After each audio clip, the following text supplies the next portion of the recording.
નબીપુર ખાતે ઈદ ઉલ ફિત્રની પરંપરાગત રીતે ઉજવણી કરાઈ।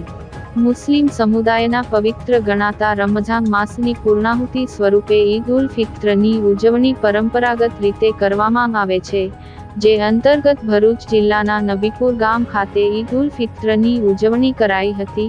નબીપુર ઈદગાહ ખાતે વિશાળ જનમેદનીએ ઈદની નમાઝ અદા કરી ત્યારબાદ એકબીજાને ઈદની શુભેચ્છાઓ પાઠવી હતી।